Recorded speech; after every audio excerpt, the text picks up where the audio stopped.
afternoon, everyone. I'm Liz Cohen. I'm Dean here at the Radcliffe Institute for Advanced Study, and I am delighted to welcome you all this afternoon to a lecture by renowned philosopher and anthropologist Bruno Latour. At Radcliffe, we are dedicated to inquiry and investigation that transcends disciplinary boundaries, tackles important issues, and shares advanced work widely. We support innovative research through our fellowship program, our conferences, world-class collections at the Schlesinger Library, and more. We take particular pleasure in co-sponsoring this event with the Mahindra Humanities Center, our partner in encouraging boundary-crossing work, and I'm glad to see so many friends and colleagues from across and beyond the university with us this evening. A leading UK publication in the field of higher education recently found that Bruno Latour was the 10th most cited author in journal literature, racking up more references than Karl Marx or Martin Heidegger. Even more impressive than the raw number of citations is the range of disciplines where scholars have cited him. The influence of Latour's work is felt across fields as wide-ranging as technology, the history of science, politics, and art history. Let me give you some examples.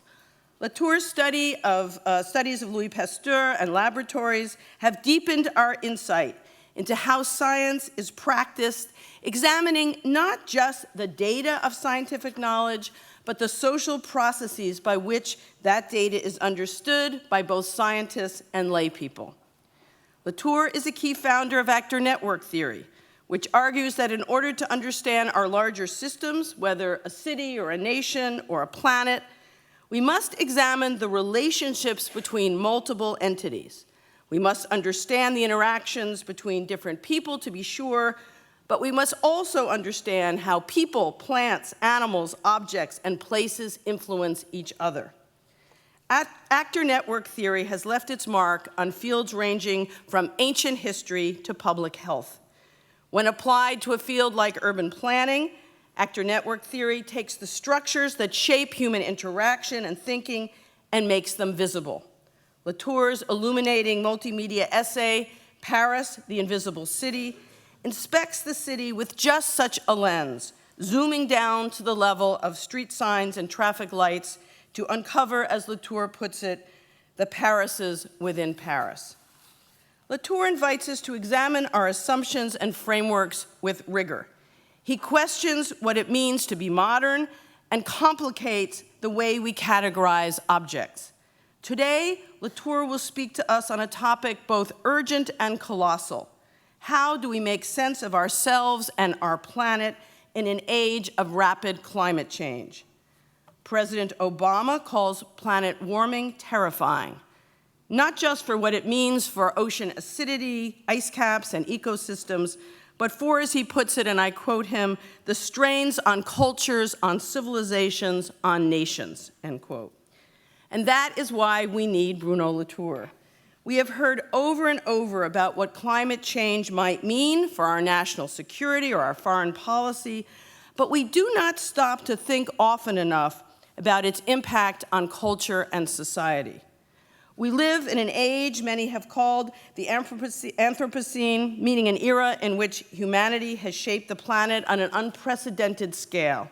How can we square our previous notions of human agency with a current reality and probable future in which human-inflicted damage to the planet overwhelms human capacity to solve the problems we have created? How will our previous ideas about nature, religion, and science hold up? And how must we reassess them? Those are exactly the types of questions that Bruno Latour can help us ask and begin to answer. His new work, which we will discuss tonight, wrestles with these timely issues across the disciplines of anthropology, science, history, and political theory. Because Latour's writings have always sparked so many important conversations, we wanted to be sure that this event tonight captured that critical back and forth of scholarly exchange. We have thus assembled an impressive set of scholars to discuss these and other questions today. after Latour speaks. And we are delighted to have Homi Bhabha here to moderate that discussion.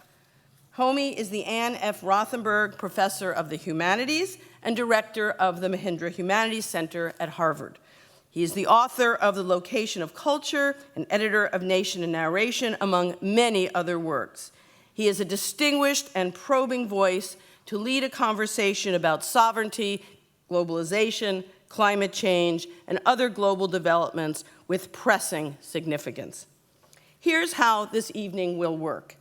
After Bruno Latour delivers his lecture, he will join Homi, along with our Harvard colleagues, Peter Galison and Diane Davis, on stage for a discussion.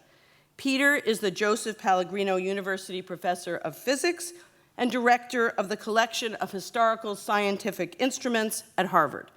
Diane is the Charles Dyer Norton Professor of Regional Planning and Urbanism and Chair of the Department of Urban Planning and Design at the Harvard Graduate School of Design. So I'm very grateful to Homi, Peter, and Diane for joining us here today. So now I ask you to join me in welcoming Bruno Latour to the stage.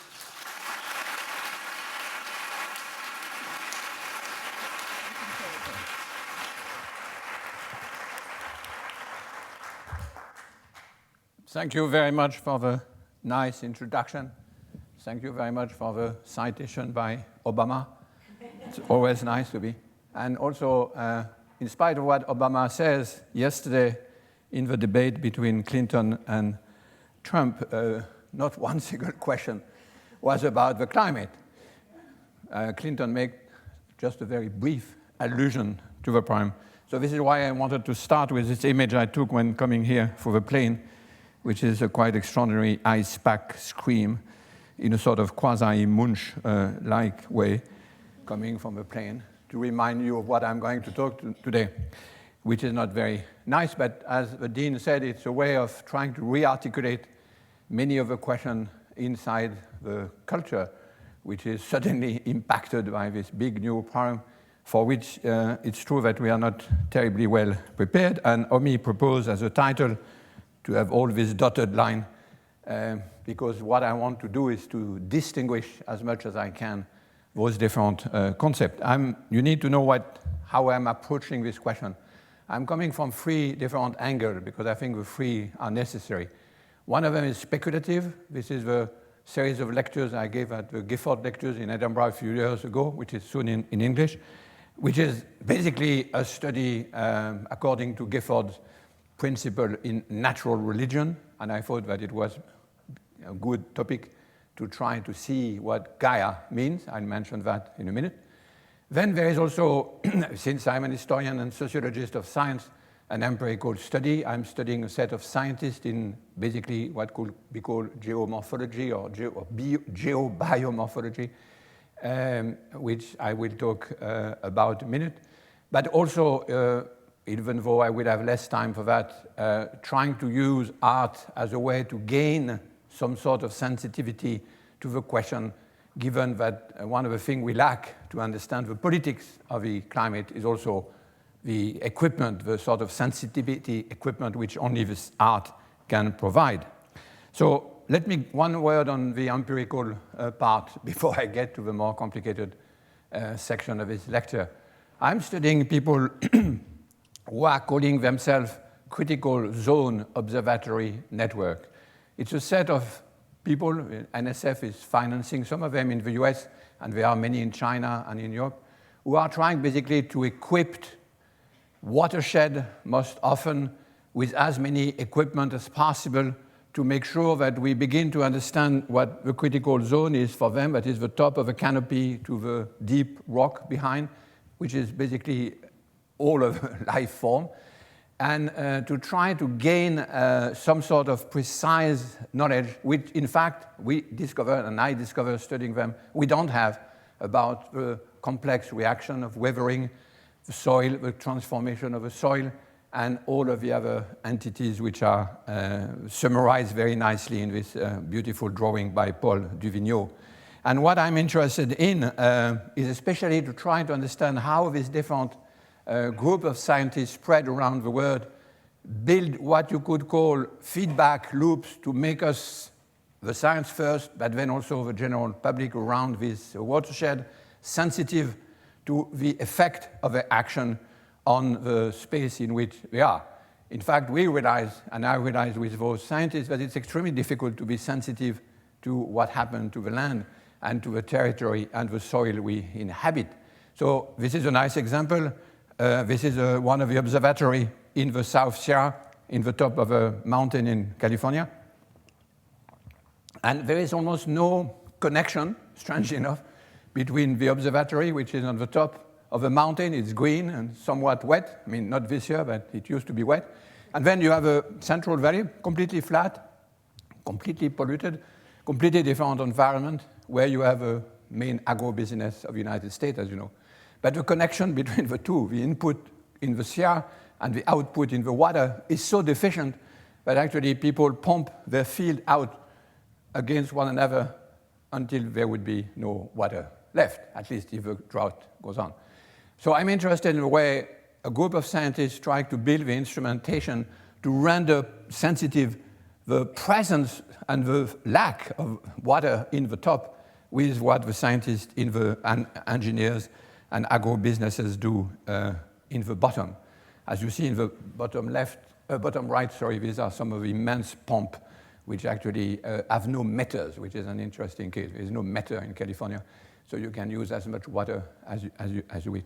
So the building of those loops, if you imagine the whole ignorance in which we are about the reaction, not only of the Earth in general, but of every one of its setup, is as if we had to build some haptic device to render us sensitive to our action, which is, of course, the whole prime of ecological in general.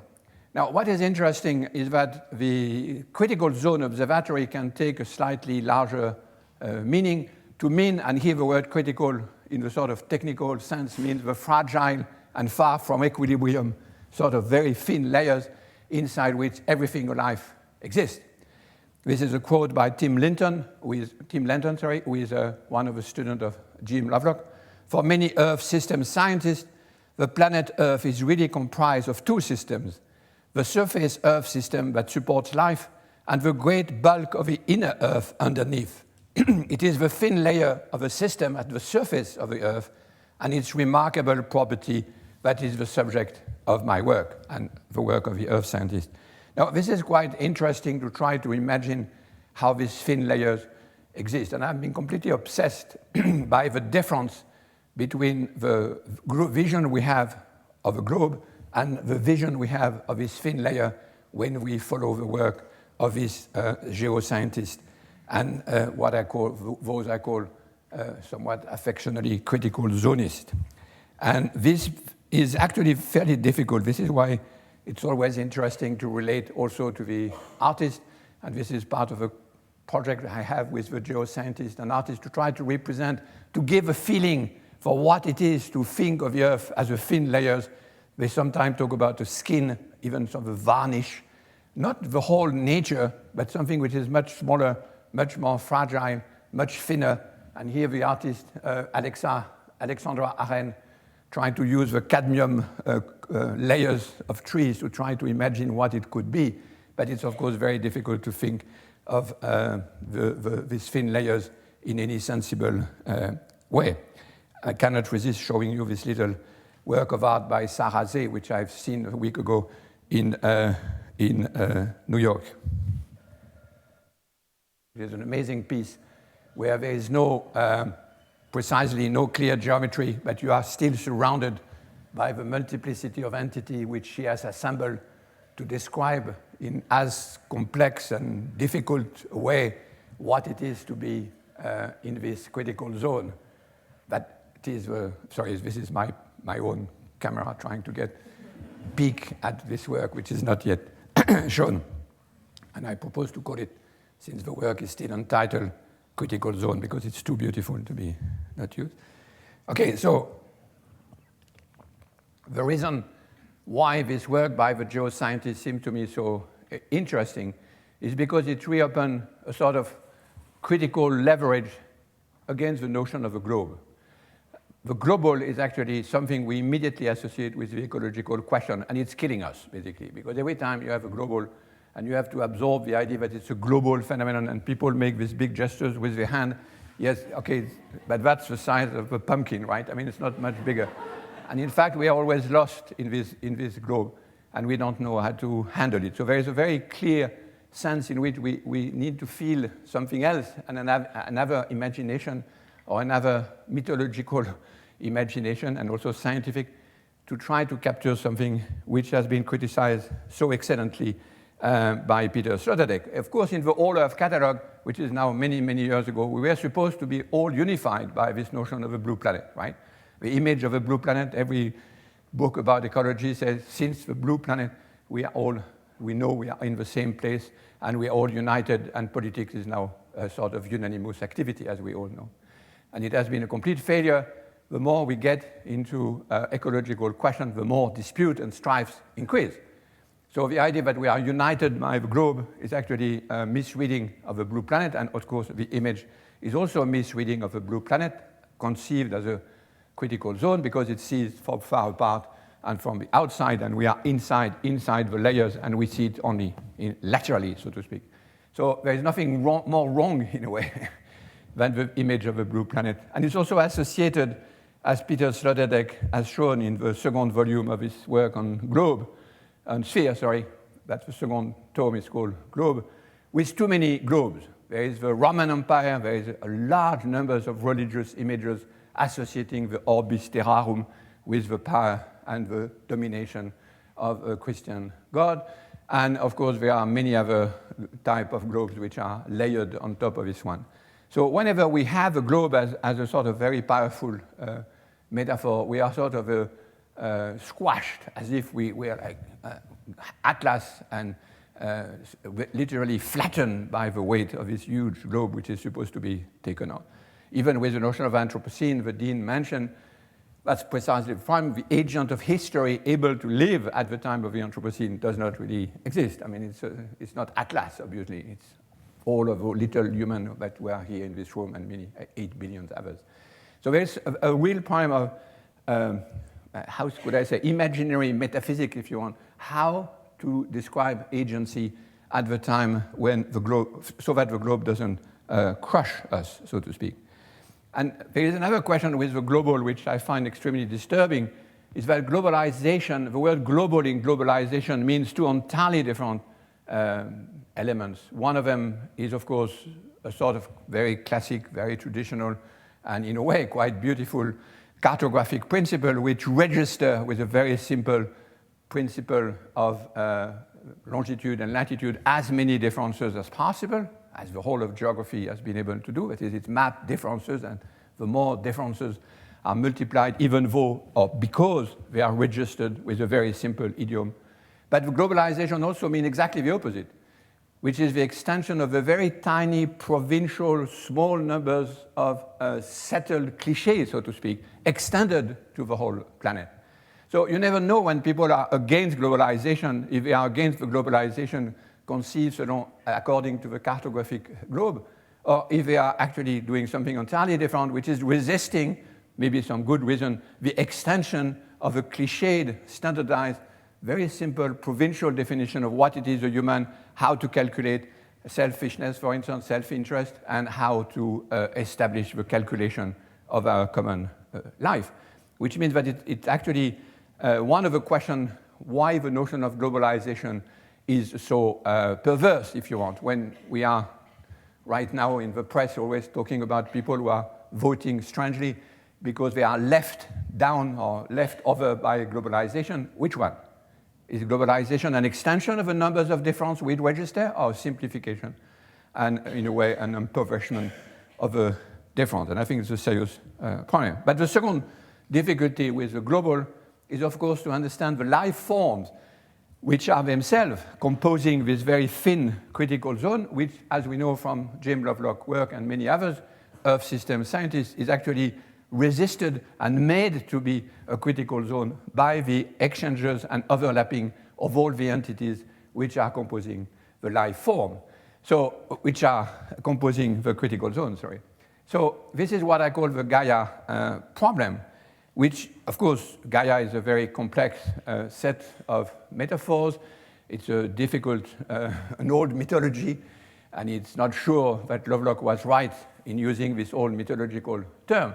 But I think it's very interesting to have precisely in the hands of Lovelock, I'm speaking of early Lovelock because now it's a bit well, old, like we will all be at the end, not to say senile, to be polite. But what is interesting is that precisely a mythical figure and a scientific figure and a disputed figure and also the source of strange religious cults as well.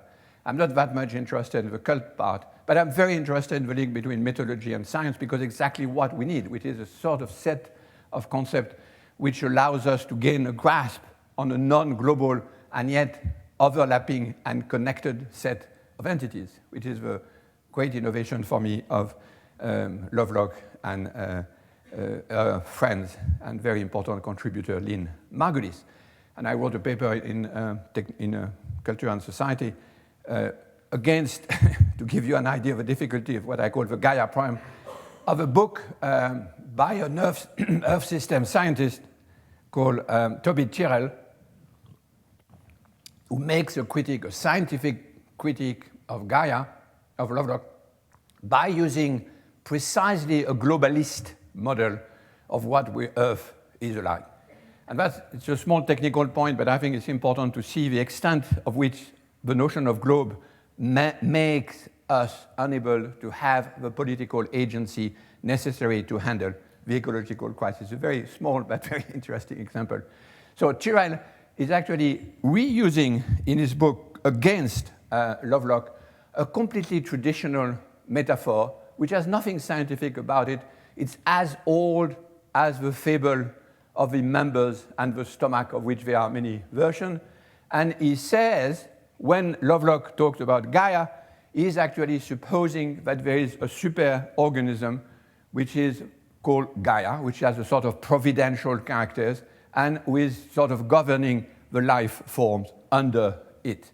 And the whole strangeness of the argument is that it's actually a fable from political science, and political scientists know it very well, imported into Earth system science to criticize, in this case, Lovelock, which never said that. So it's a series of misunderstandings which I find extremely enlightening because it comes precisely for someone who says, I'm giving a scientific critique of a mythical argument which has been made by Lovelock, as if Lovelock had actually imagined that there was life, and that life was actually leading the life forms, which is, of course, often associated with this name, but he never said that. Let me read just two quotes. Lovelock suggests that life has had a hand on the tiller of environmental control. I love this expression of a tiller, which is, of course, literally a cybernetic metaphor, and which supposes that there is a super order which is actually adjusting, like a thermostat, the life forms.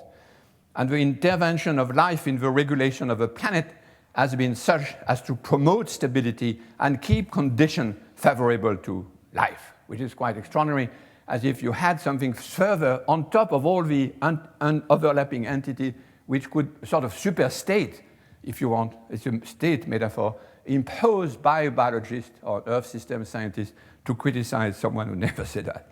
A well-regulated planet could hardly be blamed for being buffeted about by the vagaries of celestial mechanics and collision, and can even be congratulated for its multiple recoveries from the terrible devastation of extraterrestrial impact. And here you see that the figure of a state is actually a divine figure coming straight from religion. That's why it's always complicated to talk about the science of ecology, because you never know if you talk about science, theology, politics, and if it's not a metaphor of a state, which is actually sneak in everywhere when we do the pumpkin gestures of let's think globally. So this is why we have to be careful of pumpkin in general. I mean,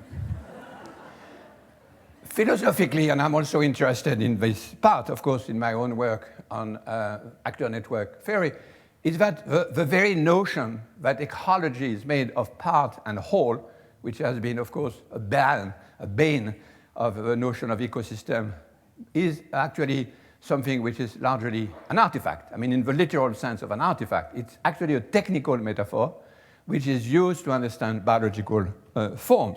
But biological forms are not made of parts and whole. They are actually overlapping entities. And those overlapping entities are actually not well understood if you say it's part, and then you have all the little parts, and then you have something which is not in any of the parts, but which is superior to all of them, a sort of plan, and we are about 1 centimeter from a divine intervention here.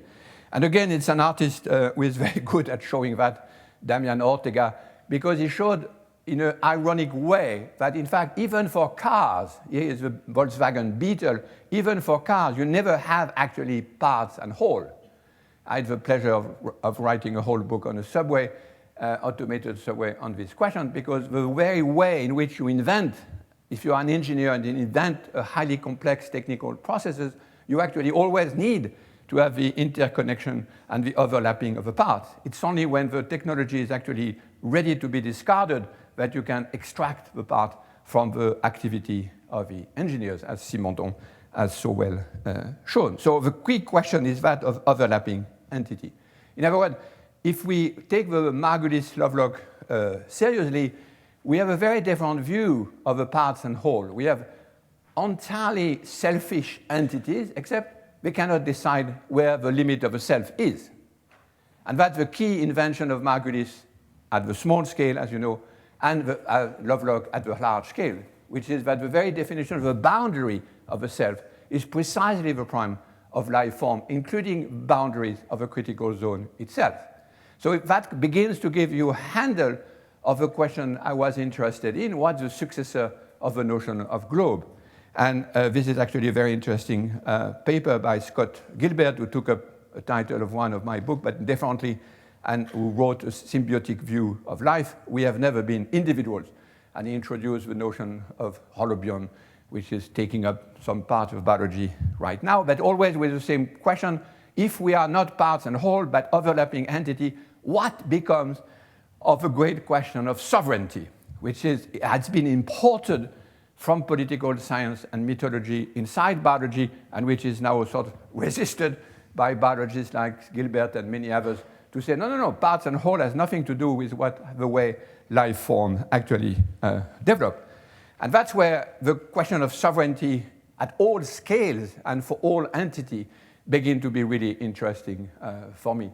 And that's where I was completely stupefied reading the article of Nature, the first time when Nature is actually talking about the notion of Anthropocene with, as you might know, a very interesting date of 1610, which is directly related to American history and the ecocide and the genocide of Indians.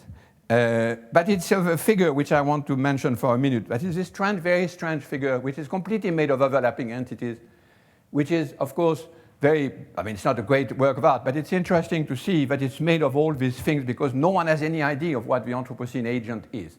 So they put all of them together in a sort of blind giant made of many different techniques and which sort of walks blindly on the stage. And I could not make the connection with Hobbes's frontispiece of a Leviathan, except it's exactly the same prime. I mean, it's a set of primes around the notion of how do we assemble all those different type of entity, except in the case of Hobbes, it's built an order and a definition of state and a relation between the state of nature and the state. But on the other side, it's a complete mess. It's a mixture of all sorts of entities which have absolutely nothing to tell to one another and who are simply overlapping in the most chaotic way. So, of course, if we wanted to imagine what it is that the task, the multidisciplinary task of artists, scientists, political scientists, etc., it would be something like that, which is to try to reimagine 3 centuries later, what does it mean to reorganize the whole polity around the classical question that Hobbes had invented and designed and ordered, so to speak, in the middle, not an ecological crisis, but of something we cannot ignore either, namely the religious war. What is the God, supreme authority, which is supposed to be leading us? What is the type of knowledge we can account for? And here, of course, I substituted the frontispiece to use the famous book by Shepin and Schaffer, Leviathan and the Air Pump. What is the type of people we assemble? This question of the agency at the time of the Anthropocene is completely open. Who is the new agent of history? What is the nomos, the land, the type of order, and the type of principle of law? Is it a return of natural laws? Something much more stranger than that. And of course, the cosmos, that is the distribution of agency, which is at the heart of all the work many of you probably do as well, which is this extraordinary redistribution of agency now that we have become in part forces of nature. And as Oliver Morton said in a nice recent book on planet Remain, he said at the Anthropocene, we are supposed to be, the Anthropos is supposed to be a force of nature, but the definition of the force of nature is that it's beyond human power. So this is the sort of situation in which we all find ourselves. But the task is certainly of a size and also of the interest, as interesting as at the time of Hobbes's Leviathan. So this is why I wanted to get into this argument with the nice dotted lines that Homi has proposed me as a title. There is no great surprise as why politics is slightly disoriented, because the notion of where we are, globe, nature, Earth, critical zone is open. When are we in the Anthropocene? This is still undecided.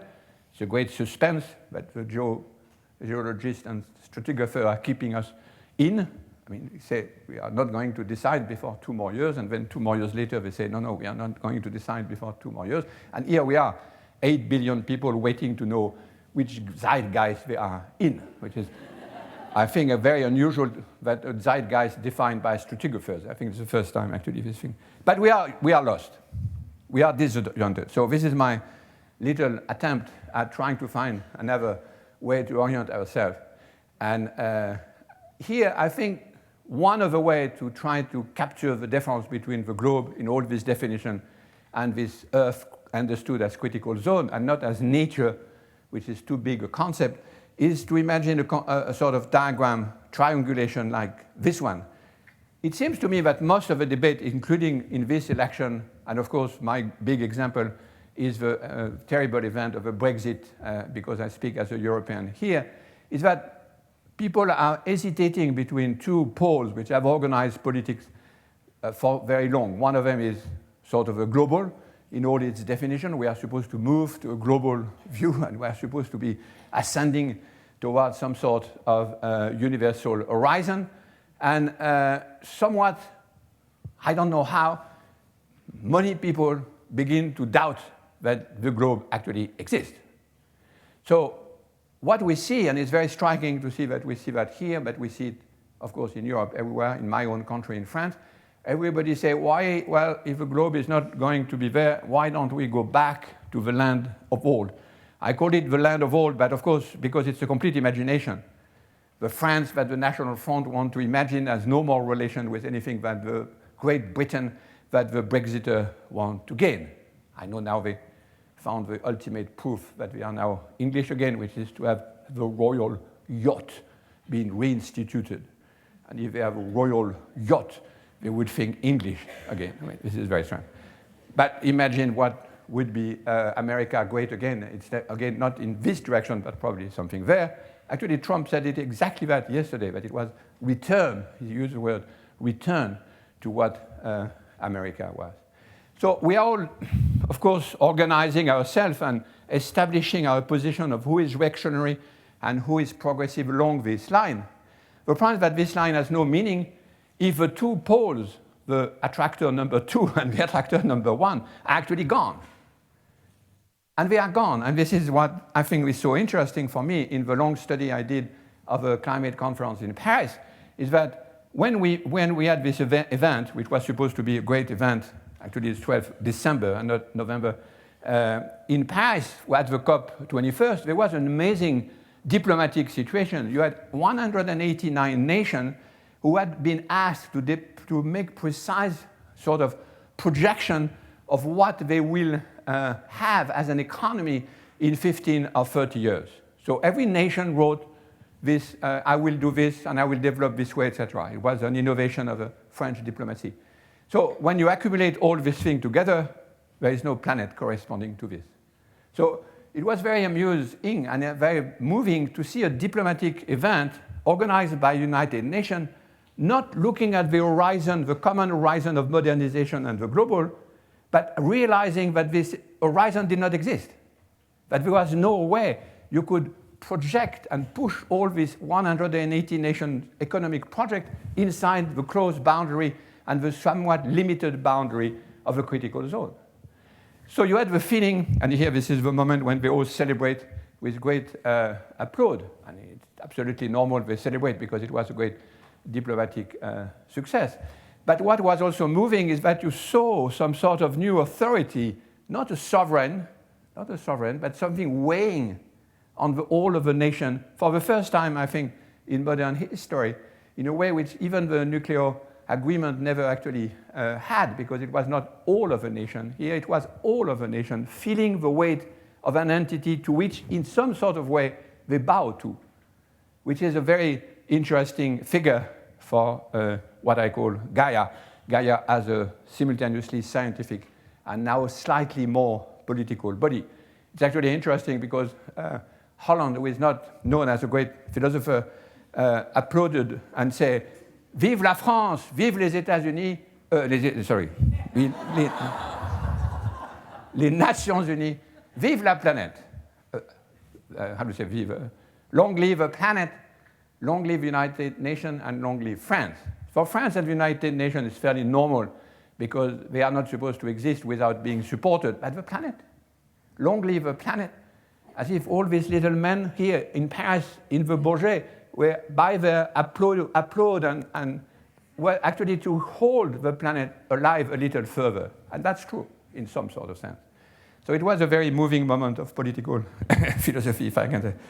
So, but what do we do now? How do we reorient ourselves if we learn that the globe is actually not there?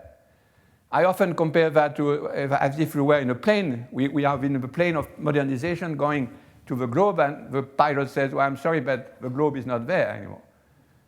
So the plane turns around and go back to the land of old, because that's the only one we know, Brexit, Great Britain, France, I mean, a small island where of absolutely no interest whatsoever, where it rains all the time, and we go back there, but it has disappeared because the land has disappeared as well. So there's no way. So the two utopia, the two poles on which we organize our line, which allows us to say this one is reactionary, this one is progressive, have actually disappeared. And it's a very, I think, a lot of the anxiety and vacuousness of present politics. I mean, there are lots of reasons, of course, but it's not a question of populism. It's not a question of people being backward or not enlightened enough.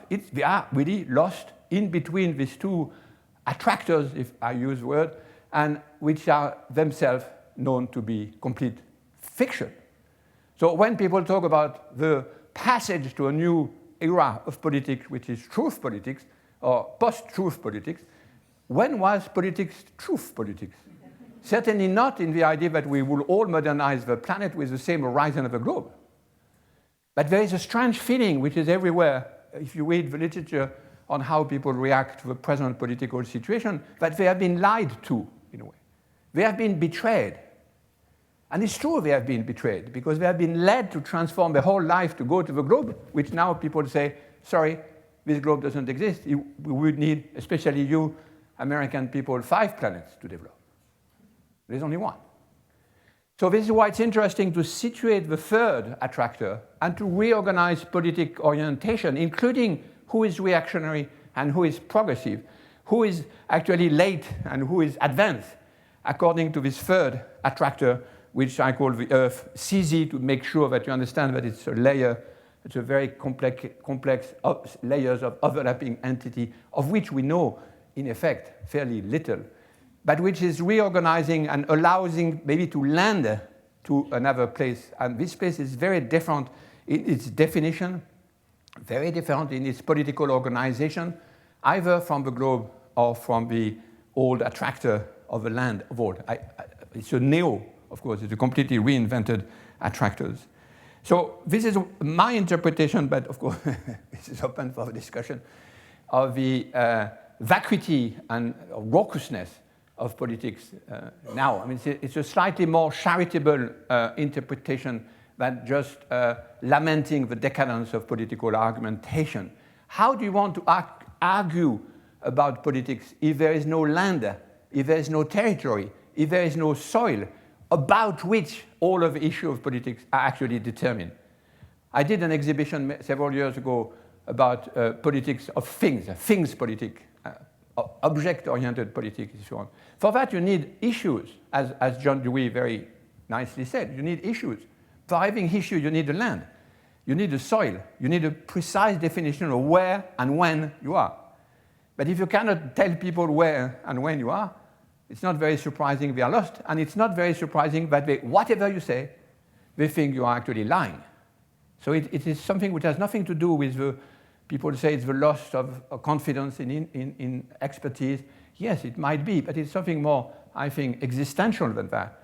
Is that we are organizing our political disputes, so to speak, along a line going from 1 to 2 or from 2 to 1, and accusing one another to be globalist or reactionary. But when the whole third attractor is actually weighing the whole political definition, except no one very much talk about it. And instead we talk about nature and all sorts of other things, and interest for nature, which no one really gets existentially interested in. So I was very surprised and interested by the debate yesterday and the 2 other debates, but especially the one yesterday, because of the absence of this third attractor, which, in spite of the fact that, of course, probably the millions of people who are watching will say, wait a minute. I mean, the whole shift, we are landing, and it might be a hard landing, on a different planet, which has different definition of territory. There are no sovereignty state, and that was so interesting in Paris. It was not the superposition of sort of typically Westphalian state, which we're discussing in Paris. They were all overlapping because of the climate question. And they were not talking about some global power either. They were not shifting precisely in a part-whole relation. They were shifting out of the sort of idea that sovereignty has clear boundaries. And I think it's an interesting, for me at least, very fascinating. The absence of a third attractor is extremely interesting. Okay, so I will finish with an example of a sort of thing which mixed science, art, and politics to give you a little sense of where I'm going and maybe interested some of you. Before the COP in Paris in December, we decided in my school to organize a simulation of what for many years I've called the Parliament of Things. That is to organize a clear dispute about the climate, but organized under real democratic principle. And you see one example here is that the kids were organized in 40 different delegations, and some of the delegations were actually representing the non-humans in a way which was actually interesting to watch. And to finish this talk in time, I'll give you just a few minutes of a film, which is a sort of how to say, preview, or no, I think teasing is the word, a teasing of an event.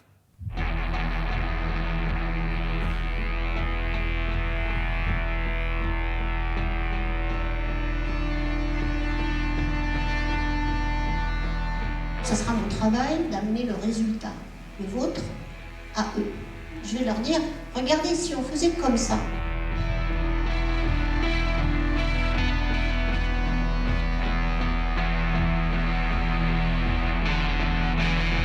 This happens in a theater, On va parler de la vision qu'on a de l'économie en général en 2030 ou en 2050, de façon à ensuite s'occuper de la conséquence lointaine qui est la quantité de CO2 dans l'atmosphère et donc le climat.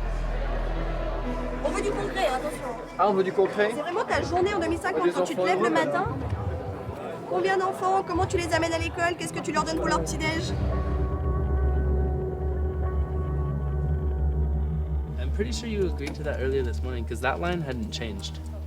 Did it? Yeah. Wait, what? But India was going to agree to the agreement. I don't understand.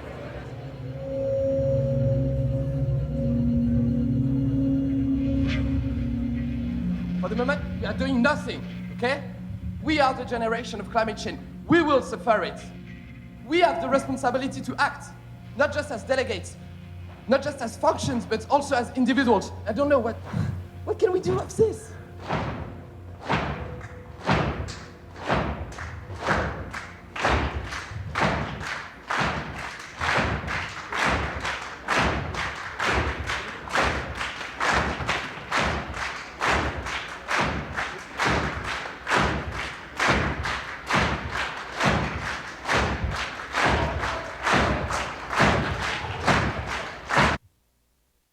So it was just a simulation, but it was quite interesting for one technical point, which some of you here who are in government or constitutional law will be interested, is that the very fact that you had simultaneously states, lobbies, which were also present, and non-human entities, former being of nature, represented by the voice of a student organized in the same way. Each delegation had 5 persons representing each interest, if you want, and sometimes contradictory interest, made an immense and very interesting difference in the way the negotiation went on. Because when the nation state tried to organize themselves and take a decision, for example, the ocean was raising the cartel there and then the president say, ocean, 2 minutes. United States, 2 minutes. Soil, 2 minutes. Oil industry, 2 minutes.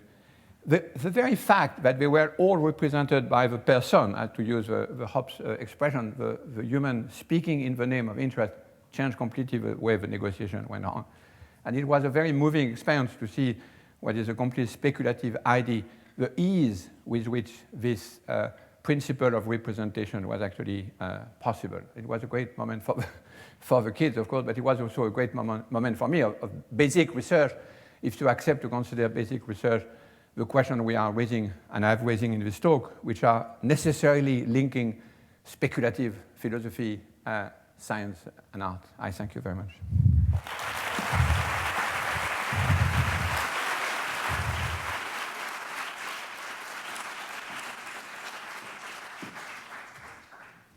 Bruno, thank you very much for a very stimulating, precise, and yet probing discussion of the topic that I asked you to speak about, and you so gallantly spoke about it by leaving the dots exactly where the dots are and not joining them. So thank you for doing that, because that actually increases our interest in discussing the issue here. Now, one of the questions of agency that I saw even right through your talk was what you describe in the Modes of Existence book as the notion of instauration. You alone, and I like that phrase very much, you alone have the competence to do it, but you don't know quite how to do it. This fair problem that you raise. And I think that's an extraordinarily important issue, particularly when you talk about the whole notion of the global as an aleatory problem, not as if it's there or not there. Before opening up, I just wanted to say something in this context, particularly in relation to what you talked about at the end, the attractors, this first, neither, as you put it, the neither nor, what Lacan called the vel, neither the utopian or neither the progressive nor the regressive, and the absence of an actual terror, of actual place. I was wondering at that point whether, in fact, terrorism has become this thing which is either at once both totally utopic and yet totally dystopic, life and death. You never know where it's going to come. It has a certain kind of viral non-physicality about it. And yet it can, when it happens in a particular place, then you know it happened in that place. And unfortunately, the state always runs behind by trying to then secure the airport or something else. So it seemed to me that there was an emerging third attractor, which is the notion of terror, which is the notion of security, not just surveillance, but go back to Hobbes, a more general phenomenological existential notion of security. And even with the ISIS, as we heard yesterday, I think this third attractor was very much in the conversation yesterday, when that section of the conversation, which they called, I think, hotspots or trouble spots in the world. Or dialogue. But this whole issue, you described it as existential, and I just wondered whether this whole instability of terror, not Westphalian, even though they want a caliphate, individuals, you don't know exactly where it's coming from, when it'll appear, when it'll not, the contingency of it, whether that is something which overcomes the first and second attractors, this sort of polarization. It's another kind of relationality between part and whole, where the problem of iteration, you never know when it's going to come, but it will come. Somewhere, someplace, not today, not tomorrow, in Amsterdam, maybe not in New York. Anyway, I just thought I would throw that in as a response to that very interesting final point. But today my role is not to engage you directly, but to engage my wonderful colleagues. So let me ask Peter and Diane to speak, and then if there is a little time, I can add a third attractor somewhere in the... First, thank you, Bruno, for a wonderful talk, and a talk that builds on a great number of other works that you've been assembling over the last years. And I think that one of the remarkable features of what you've been after has been to try to join, rather, as the slide that you showed early on indicates, the artistic, the philosophical, and the pragmatic attention to the nature of scientific and technical work. I'd like to just point to three areas where I think there's tremendous interest in what you've been up to. The first is on the local and the global. Much of your concern with Gaia at a philosophical level has been as a critique of the notion that we can go in a simple assembly, kit-like way from parts, add the glue of relations, and come out with some kind of whole. And that this kind of assembly kit picture of the nature of the world is getting us into all sorts of trouble with the environment broadly conceived and the planetary more particularly. In the picture of the Gaia, the Anthropocene has emphasized what makes the fundamentality of the human to the scientific and the separation of the human local culture from a universal picture of nature particularly problematic. And I think that this emphasis that you've put on getting at the ontology of our approach to Gaia is important because in a flipped version of Milan Kundera's book, The Unbearable Lightness of Being, there's in a way, I think you're pointing to the unbearable weight of metaphysics, and that we often impose in our metaphysics a picture on the world that drives our politics, our science, and our inability sometimes to understand nature broadly conceived, or the Gaia. That is to say, if we think that the world is made up of a kind of billiard ball Newtonian physics, we're not going to understand a great deal of why, for instance, we need anthropology or the other human sciences or the arts in understanding our situation. If we see the Anthropocene as fundamentally and inextricably implicated and imbricated with the human, then in contrary to that, we have a better shot at dealing with the world that we have and are altering so fundamentally. This brings us to the second point that I wanted to make, and that is that the unbearable weight of metaphysics seems to build often in your writing on physics, or I should say at least Newtonian physics, as the enemy. Physics becomes the science that is not attentive to the human imbrication, that has a very primitive picture of causality, and this importation of Newtonian physics into the social sciences and the environmental sciences has all sorts of mischievous effects. Now, even by calling it Newtonian, there is a suggestion that there is something else going on in physics, and I think the picture that social scientists often take from the physical sciences anyway is highly reduced and stripped down of much of what's interesting. I mean, even back in the time of 1915 with Einstein's general theory of relativity, he said, we're not like actors, the matter is not like actors on an empty stage in a theater that pre-existed their entrance, that in fact, to use a phrase that I love of John Wheeler's, that space tells objects where to go and objects tell space how to curve.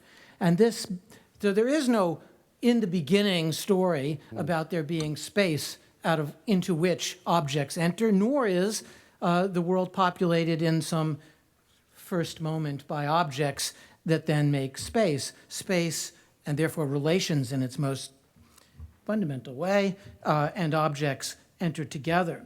It seems to me this richer picture of is more amenable to something that you're getting at metaphysically in the relationship of objects, relations, parts, and wholes. Even the idea of scale, which plays an important role in much of your thought in contemporary physics, going down to be the very small often is fundamentally connected to the very big. The biggest black hole, 15 billion times the mass of the sun, is actually in some theoretical way identical to the mix of quarks and gluons and when you hit a couple of protons together, and the fluid and the turbulence and all that happens at the microscale actually is the same thing as the turbulence of space-time around a black hole. Even one of the things that Einstein hated about his own theory was that it predicted black holes. He didn't like that because black holes indicated the very limits of that theory. It said that at the center of a black hole, all of our laws come to naught. Indeed, the singularity there isn't even part of the space and time which we are trying to characterize. So there isn't the idea that you've sometimes discussed about the big as being the overlapping aspect of the smalls, that we don't have a simple assembly, but rather even the idea of scale is something that depends on how we're invoking it, is something that I think in contemporary physics has actually a productive analog, in that the big and the small, neither is prior, that the big is in the small and the small is in the big in interesting ways. The third and last point I wanted to get at has to do with a longtime theme of your work, which I find I'm very sympathetic to, and that is the relationship of nature and culture, or at least the idea of trying to get around the continuous obsession with an opposition of nature and culture, physis and nomos. And in among environmental historians and among philosopher, literary theorists, Raymond Williams or Cronin, the idea that Raymond Williams talks about the city and the countryside and opposes their opposition. Another one of those terribly mischievous ideas that has backed up a lot of right-wing rhetoric of the countryside as the pure, the authentic, and the prior, and the city as the artifactual later development, and rather to see these as producing one another. I think that perhaps this idea of thinking of nature and culture together put me in mind to think of one of the most famous passages of William James, where he's talking about truth. But if we were to swap out his picture of truth for that of nature, perhaps we could read or reread or misread that paragraph something like this. The trail of the human serpent is thus over everything, nature independent, nature that we find merely, nature no longer malleable to human need, nature incorrigible. In a word, such nature exists indeed superabundantly, or is supposed to exist, but then it means only the dead heart of the living tree, and its being there means only that nature also has its paleontology, its prescription may grow stiff with years of veteran service, petrified in men's regard by sheer antiquity.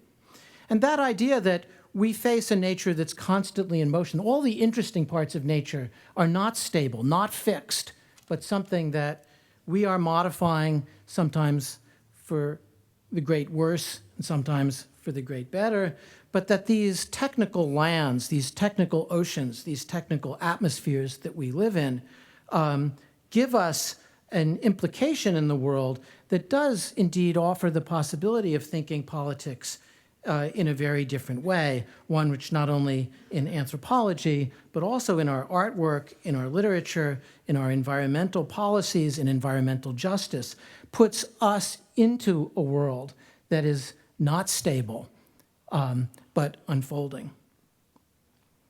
Thank you, Peter, very much. And thank you so much for stressing the issue of scale as being what I think you call, Bruno, constantly redistributive. and enfolding. And I think that it's so important, particularly when we talk about globalization, because scale is not about size, it's about complexity and interrelationships and iterability. So that notion of enfolding that you ended with, Peter, was, I think, very provocative and very useful. Thank you very much. Diane. Okay, maybe I'll pick up on some of those issues. It's a really great honor to be here, a pleasure. I'm very daunted to be on this table here with you. I guess I want to say that the main issue for me that you're addressing in your presentation and the materials that you shared with us is the question, what is or should or could be the politics of the Anthropocene? So, and I think that's a question that needs to be pondered not just in terms of individual actions, but with respect to the governance institutions that help enable our collective future. So in that sense, I see today's talk as raising the possibility of the fact that we need to develop new forms of sovereignty, that is, new governance regimes, in order to be able to connect the dots between land, earth, globe, and Gaia. Now, I know that already puts me in a more optimistic camp than you, Bruno, because the title of the talk was on not connecting the dots.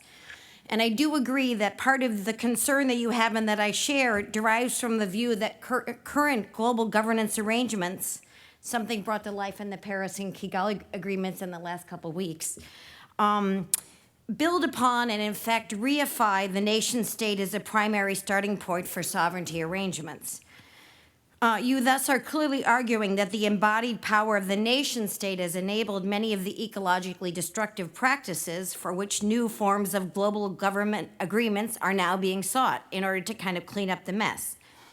You also rightly argue that when decisions remain in the hands of nation states, even those joining in global agglomeration, the chances of truly addressing the risks associated with the ever more destructive march of modernity are indeed quite limited.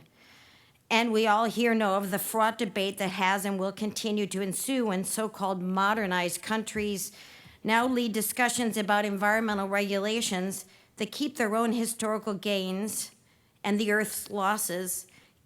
Gains come through colonization and imperialization, et cetera. They're kept in place even as these same countries are imposing high barriers to other countries who are desperate to become modernized.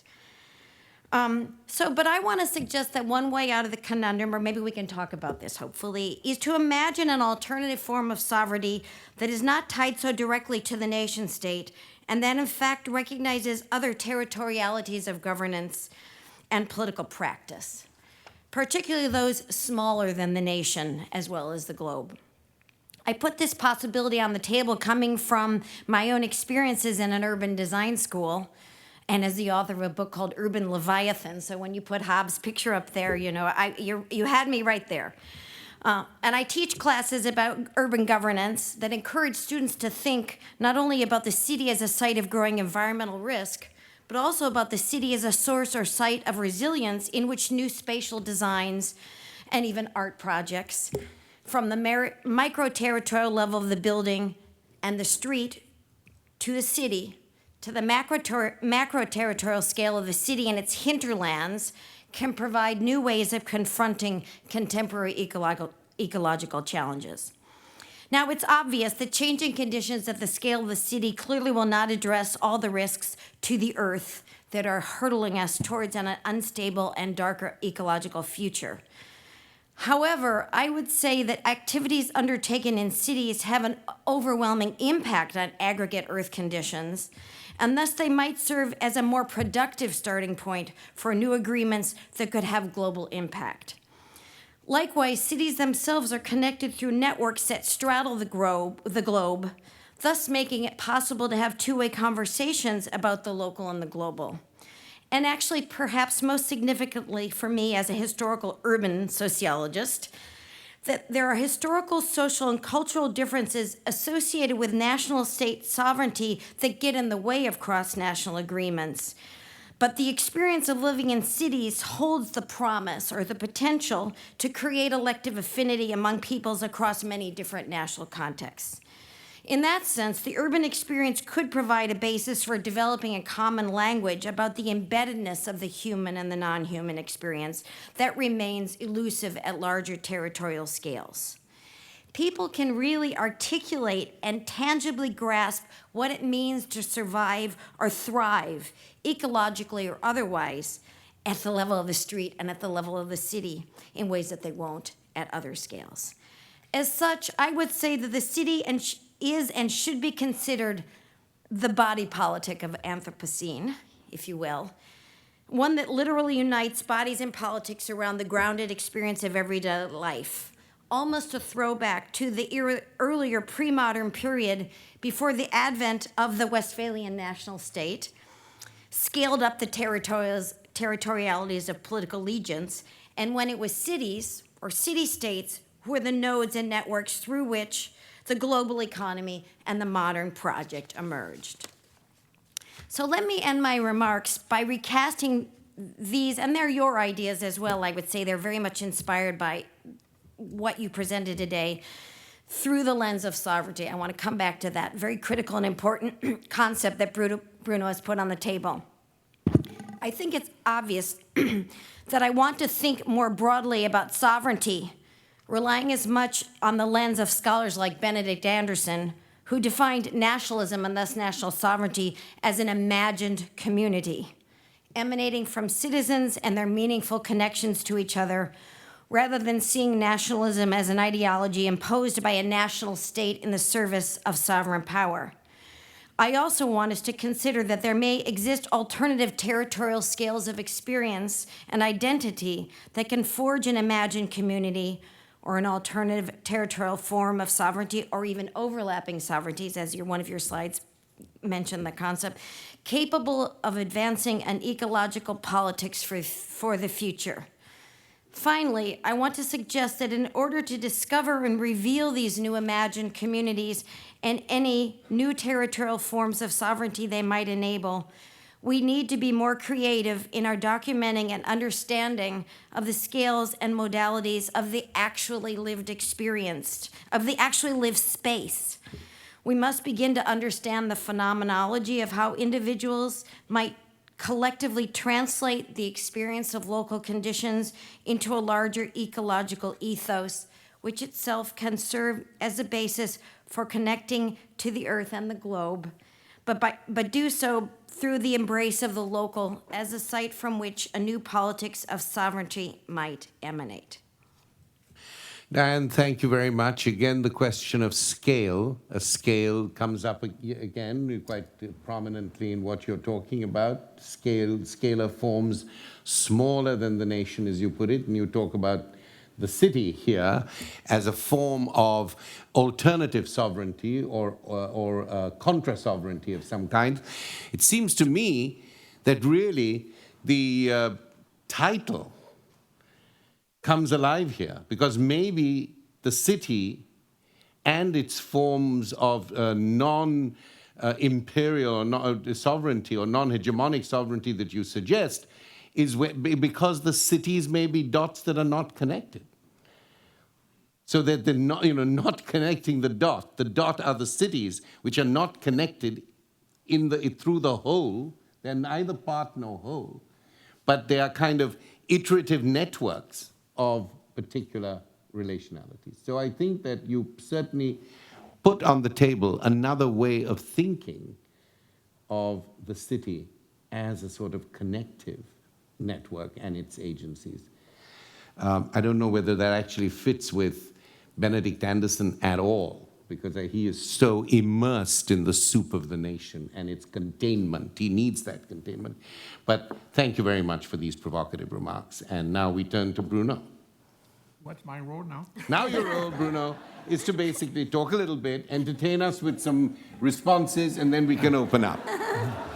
So your role is that of the entertainer. I'm slightly bothered by this thing here. We admire it. It's slightly embarrassing to a huge face of myself. And it's watching at me without too much, actually, pleasure. Look there. Okay. So, but I'll start with Diana. I think one of the interesting things is to explore collectively the notion of overlapping entities, because it's also, if they overlap, and actually in the simulation, the cities were very important and represented as such. And the network of cities, of course, in ecological questions, sometimes much more advanced than many nation states. But it's still the prime of scale, which is that small and big doesn't capture overlapping. And overlapping means that, I mean, it's like the Holobiont argument for what is the ensemble, so to speak, of representing ourselves plus all the millions and billions of microbes and bacteria composing something which has no clear boundaries, which we call a human body. I mean, you talk about the body politic. We don't know much about what the body is, so that the metaphor of body politic is a complex thing. But what is interesting is certainly to reinvent, just at the time when people want precisely to go back to the notion of sovereignty, and that's connected to the question of Homi, which is that the protection, the border protection, arrives everywhere just at the time of ecological crisis, where it means nothing. It means nothing in physics, probably, but it means nothing in biology, and it means not much in the future of politics. But we need to guarantee what Peter Sloterdijk called the immunological condition of existence as well. Because whenever we talk about nature, as Sloterdijk says, I mean, nature is not a place where we inhabit. It's a place where other things happen, but certainly not life forms in some sense. I mean, the concept of nature, of course. So there is a very complicated question here is how can we retain the notion of protection and multiply the type of overlapping sovereignty. I have one good example, but also a small example, which is the election in Holland, where they have a double system of election. They elect the Congress and parliamentary people, but they also elect the Reichswasserrecht or something like that, who is the one representing water. And actually the two authorities have the same sort of legitimacy, and they occupy the same space. But one is for humans, so to speak, and the other one is for water. Water is fairly important, as you know, in Holland, and it's a sort of necessary thing to have these two powers, so to speak. But it's interesting that on the same space, the overlapping is possible. And there are many, of course, other innovations. The question is precisely to avoid to say, well, borders are finished and we can now go to the global, and there's only the sort of archaic, hilly-billy people are attached to the notion of local scene. There is an immunological principle in the boundaries, but it's not necessarily linked with the notion of border protection. No, of course, it is linked to the nation state. This is the European problem par excellence. And the European had invented a very subtle and complicated system of overlapping sovereignty until the bloody Brits tried to get it out of it. And which is amusing because they're also the one who invented the global sort of regime of the globe. So it's very telling that the first country which really invented the global market is also the one who suddenly says, let's go back to the Queen yacht, which is quite extraordinary. And of course, I answered Peter, I completely agree. Actually, I'm not interested in the way, I'm interested in the way, a strange way in which some concept of political philosophy have been transported into a potted notion of physics, which of course has no relation whatsoever with the practice and the multiplicity of entity by physicists. But it has become a sort of, when we talk about nature and object, we mostly sort of use a mixture of things which maybe completely badly understood Newtonian physics, but a lot of political philosophy, especially on the notion of inertness of matter. And this inertness of matter, which of course historians, especially in your department, have studied for a long time, is a much more complicated history than that. But it is the sort of, how could I say, the sort of common ways in which we understand nature. And I'm interested in what you say, I mean, because of a terrorist. In my experience, it is the French state, and I think it has some connection here. As Sloterdijk says again, it's an autoimmune disease. And people fell back on police and army and borders as the simplest way to, it's a sort of benediction. Absolutely. Police and state, We have no idea what politics is, but police and state, that we know. It's the last thing which sort of seem like a state and authority. At least in France, it's exactly that. There is absolutely no politics left except police. I mean, the police is actually striking right now today, but so maybe there's even that we know actually. So the terrorist was a sort of a gift of God, literally. Gift of God for the remnant of what the Westphalian state is supposed to be in some sort of sense. But it's not at all the third attractor, because there's no vast, I mean, maybe I'm completely wrong, but there's no vast contribution to the alternative cosmology, as far as I can tell, and a complete indifference to the question of ecology, if I'm not wrong. No, right? but it's a negative. I'm saying it's the negative, but in a way, you never know where the border is going to be. So the border is where the terror act takes place, you know, so the borders are continually changing. But so, I think it's a negative of that. The direct link there is with the ecological crisis is with migration. Yeah. Because here the link is technically solid. And the problem of crossing boundaries, and what do we do with the crossing of boundaries, the walls or not the walls, is a key question, which is the way in which most people actually sort of get the shock of the ecological crisis is now through migration, and that's where the link is most interesting. Yes. I'm wondering, I wanted to ask you, Bruno, and also Peter, because this is your expertise, but I'm just wondering whether it's possible to take some of these concepts that we've just been talking about, sovereignty, terror, violence, borders, and use those to think more about the natural world.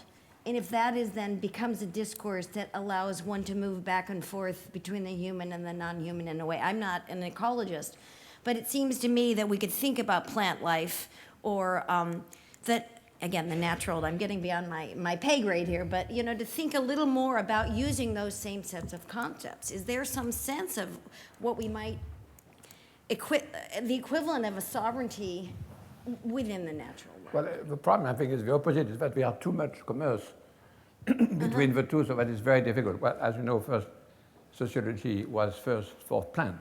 The Department of Plant Sociology still exists in this birthplace in Switzerland. And the problem is precisely to try to not connect the dot. That is, not immediately think an ecosystem with part and whole. The resistance, this is why it's very important to work with scientists and people from the humanity and the social sciences, because they can help everyone to be attentive to the speed at which the metaphor jump from one to the other. It's amazing. I mean, I was amazed by this book by Tyrrell, but absolutely, I mean, he's a good scientist, and what he says is actually factually very interesting, but he has absolutely no hint that when you talk about Gaia as at the tiller, it's a huge import of providential and political thing which ruins this argument, and ruin, of course, the accusation against the other. So we have to be careful, and again, because when we mention the notion of the ecological crisis, we are very easily lost by the question of size. And the question of size has to be studied in a different way. That's why overlapping entity, the notion of small and big doesn't really work. This is why in the paper I send you, which is a bit boring, I'm afraid, I apologize for that, I try to get into the argument that Gabriel Tarde has introduced, reintroducing the notion of monad, because I think there is something very interesting in the notion of monad, where precisely scale, it's not entity plus relation, but it's something else which is at work. And one of my interests in the field study I work with those scientists is precisely to see how far we can go with them to find an alternative, and especially, of course, which is always the key, how to represent visually these masses of data we have about this overlapping. I mean, it's very interesting in the case of cities, because if you begin to represent a city, you actually, of course, cover the whole, I mean, if it's a big city, you cover a large part of the world. So, and you don't cover, you connect.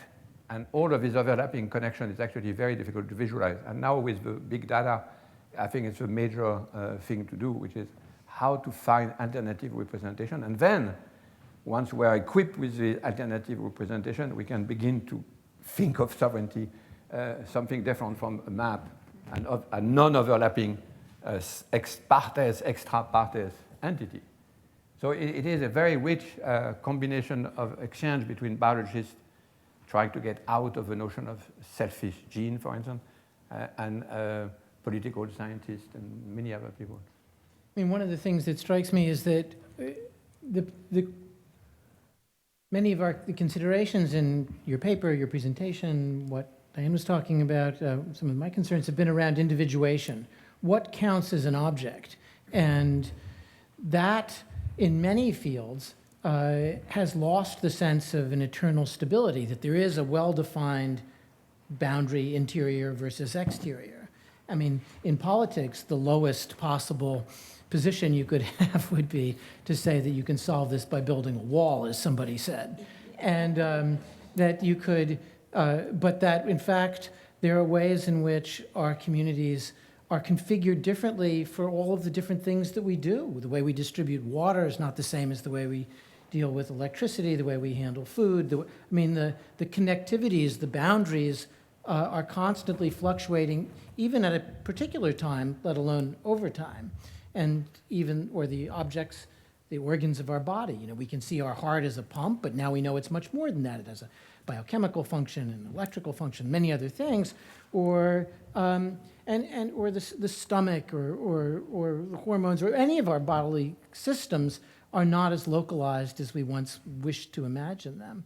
And I think that that's, in a lot of the debates in ecology, have that same function. It's like, what is the relevant system?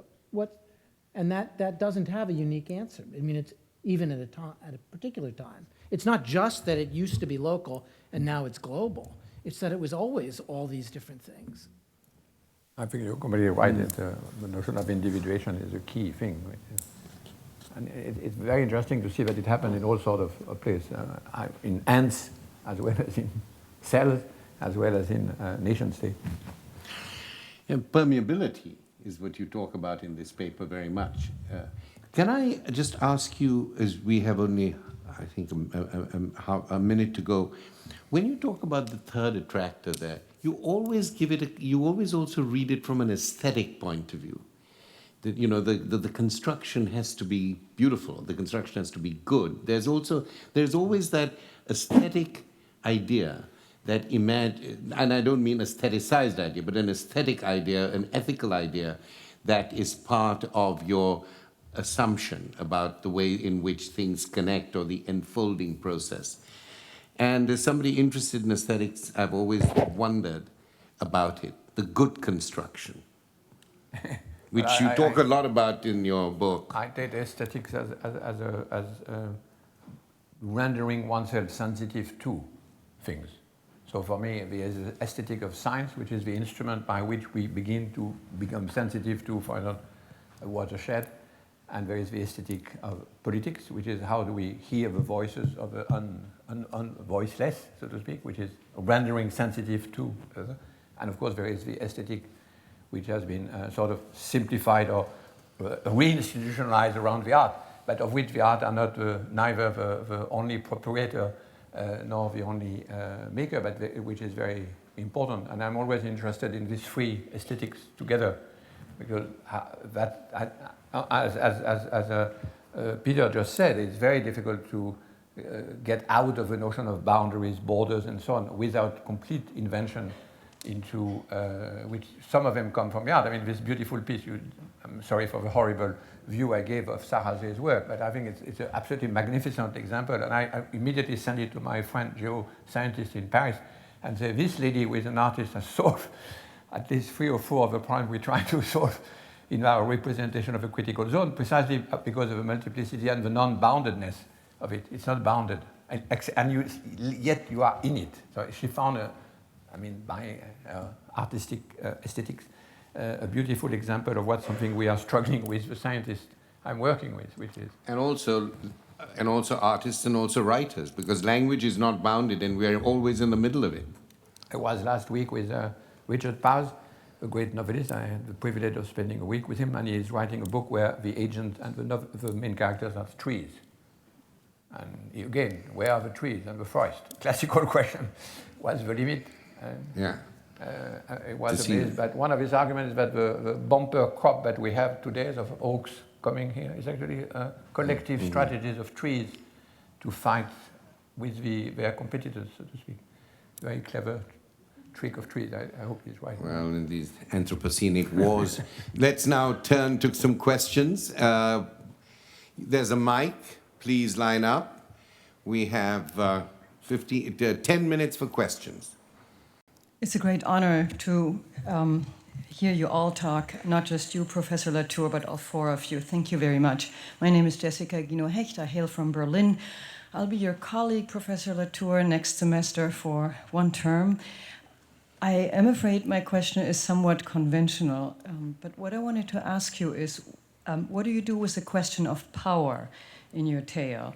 I understand that in your scheme, which is kind of a tripod, you urge us to pay more attention to the third leg, the earth, and yet power so far has dictated that most of us, in our perception, oscillate between the polis and the globe, mostly because of questions of power. The nation-state promises us, and that's its power, to solve the problems that we cannot solve ourselves, while the globe exerts a power of attraction. There might be potential in terms of mobility or employment or whatever that may make things possible that we don't have access to. What is the power of the earth in order to make itself heard? You're appealing to our sense. Or power as attraction?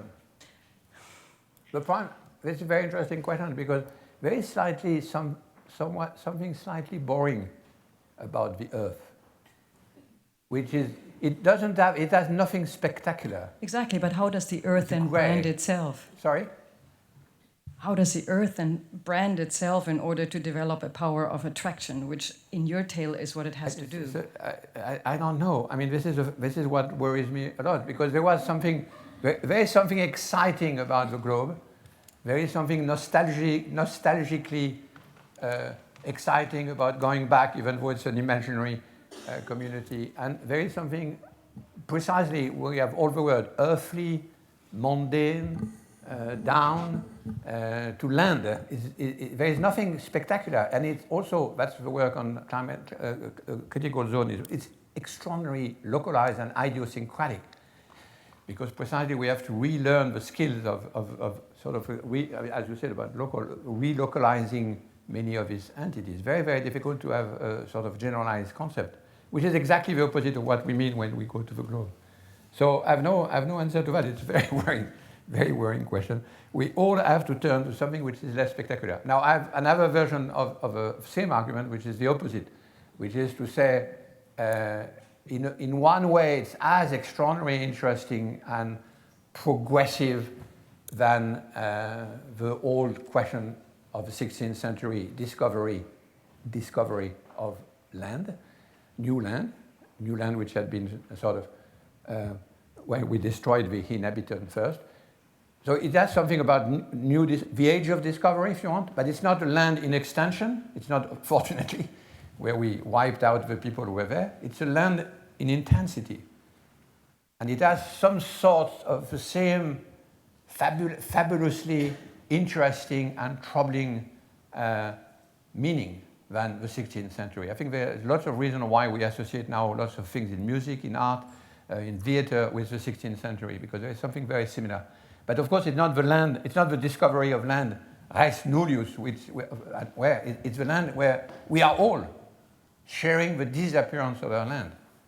And this is a very interesting element of anthropology now, is that we learn collectively what it is to have a land under your feet disappearing. Before, it was precisely the tragic discovery of those we had, the land of whom we had occupied. But now it's something everybody, in a way, it's a new universal anthropology. So this is where power is.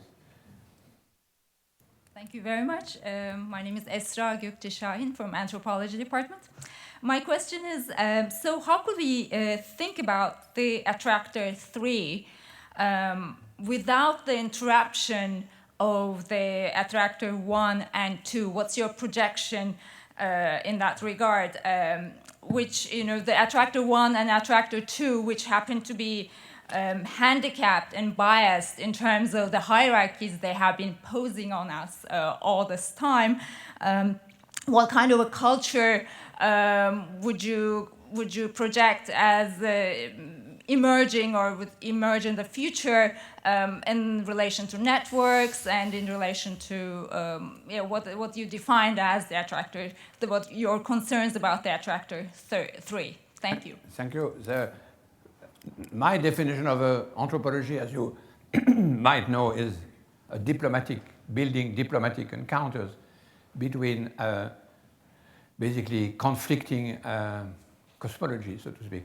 So I'm fairly interested in your question is very interesting, because what I'm trying to imagine is where instead of saying globalization is gone, or you should not try to go back to the land of old, I think it's quite interesting to see what are the property to reopen the discussion with those who are simultaneously repulsed by the globe and attracted by the land of old. What do they want?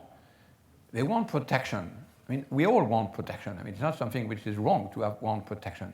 But protection is not insured by the return. For the case of Brexit, again, I'm obsessed by that. If there is one thing which absolutely not protect England, is to go back to their little boring island. So but they want protection is a sensible thing to ask. And the same thing with the negotiation about the globe. There was something absolutely crucial in the globe, which is the multiplicity of differences. But if you talk by the globe, it's the extension of the same set of cliched and standardized indifference. It's a very big, it's a big change. So what I'm trying to imagine is how can we build a political orientation, the same thing which has been done in the 19th century with the social question. After all, we invented with masses of people in the social sciences, in activism, in religion, how to handle the social question. The task now is not more difficult, but it requires a reorientation, because we have to deal precisely with all this non-individualizing multiplicity with which we share our existence. So that's what I mean by opening a negotiation on this thing. 2 more quick questions. Thank you. I'm Sam Smiley, artographer, artist, researcher, teacher, so I'm kind of triangulating.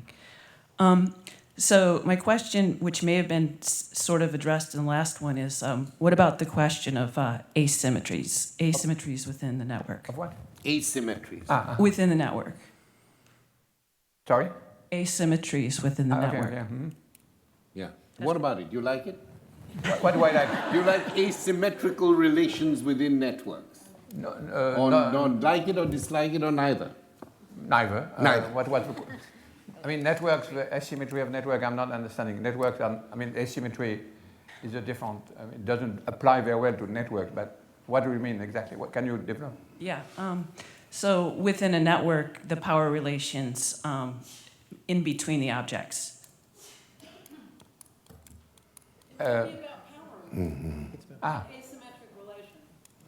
All relations are asymmetric relations. What would be a symmetric relation then? I don't understand. Where would it be a place where there is no power? What would be a non-power relation? That I need to understand your question. Well, I guess I'm making the assumption that it was a power. It was that bringing asymmetries out defines what you just described. I'm not sure I understand. I think in all of this question of ecology, we have to understand we are at war. It's war. So the question of power is everywhere. In the definition, the climate, the pseudo controversy about climate, anthropic origin of climate, is a declaration of war. The word negationist has been used, I think, with good reason. It's a question of war. We don't want to live in the country where you live. So the question of territory and what we occupy as territory is, completely suffused with power everywhere.